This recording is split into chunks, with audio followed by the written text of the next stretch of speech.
Hello, എല്ലാവർക്കും നമസ്കാരം. ഇന്ന് നമുക്ക് മീനിൻ്റെ ഒരു മത്തിയുടെ മുട്ട കൊണ്ടൊരു ഫ്രൈ ചെയ്യാം. നമുക്ക് ഇലയെ പൊതിഞ്ഞ്. അപ്പം അതിന് വേണ്ടിയത് ഒരു ശകലം കുരുമുളക്, ഇച്ചിരി പെരുംജീരകം, ഒരു ശകലം തേങ്ങ, ഇച്ചിരി കൊച്ചുള്ളി, പിന്നെ ഇച്ചിരി മുളക് പൊടി, ഇച്ചിരി മഞ്ഞൾപ്പൊടി, പിന്നെ ആ മീനിൻ്റെ മുട്ട, പിന്നെ അത് ഉപ്പും, അത് എല്ലാം കൂടെ ഒരു ഇച്ചിരി വെളിച്ചെണ്ണയ്ക്കകത്താണ് ഇത് കുഴയ്ക്കണ്ടേ. കുഴച്ച് ഞാൻ വെളിച്ചെണ്ണ ഒഴിച്ച് വെച്ചിട്ടുണ്ട്. അതും കൂടിയിട്ട് നമുക്കെല്ലാം കുഴച്ചിട്ട് ഇതിൻ്റെ ഈ ഒരു വട്ടയില ഉണ്ടല്ലോ, ഇതിനകത്താണ് ഇത് പൊതിഞ്ഞ് നമുക്ക് പാനിൽ വെച്ച് ഇത് നമുക്ക് ഫ്രൈ ചെയ്തെടുക്കണ്ടേ. അപ്പം ഞാൻ ഇതൊന്ന് എല്ലാം വട്ടയിലക്കകത്ത് വെച്ച് പൊതിഞ്ഞെടുത്തിട്ട് ഞാൻ ആദ്യം നിങ്ങളെ ഇതെല്ലാം ഒന്ന് ഇങ്ങനെ ഒന്ന് മുട്ടയുണ്ട് അതും എല്ലാം കൂടി ഇങ്ങനെ ഒന്ന് പുരട്ടി കാണിക്കാം. പുരട്ടി എടുത്തിട്ട് നമ്മൾ ഉപ്പുമൊക്കെ ചേർത്തല്ല, എല്ലാം ഉണ്ട് ഇതിനകത്ത്. എല്ലാം കൂടെ ചേർത്തിട്ട് നമുക്ക് ഏലക്കകത്തോട്ട് നമുക്കിതെല്ലാം കൂടെ ഒന്ന് വാരി വെക്കാം.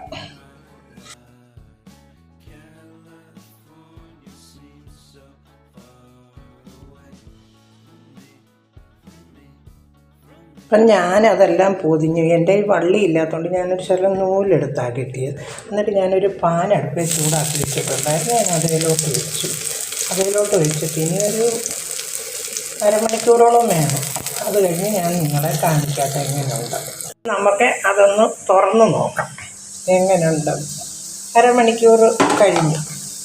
അന്നേരം അത് ഇങ്ങനെ ആയിട്ടുണ്ട്. ഞാനത് തിരിച്ചു വിട്ടായിരുന്നു, അത് ഞാൻ കാണിച്ചില്ല നിങ്ങൾക്ക്. അപ്പം ഞാൻ ചീനിച്ചട്ടിക്കകത്ത് ഇച്ചിരി വെളിച്ചെണ്ണ ഒഴിച്ചായിരുന്നു. അപ്പം നമുക്കിതൊരു പാത്രത്തിലോട്ട് നമുക്ക് എടുത്തുകൊണ്ട് വെക്കാം. എന്നിട്ട് നമുക്കതൊന്ന് തുറന്നു നോക്കാം.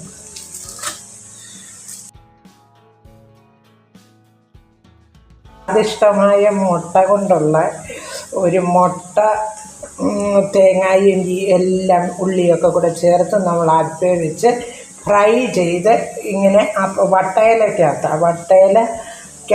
വാരി വെച്ച് തിരിച്ചു മറിച്ചെടുത്ത് അത് നല്ല അടിപൊളിയായിട്ടുണ്ട്. ഞാൻ ശകലം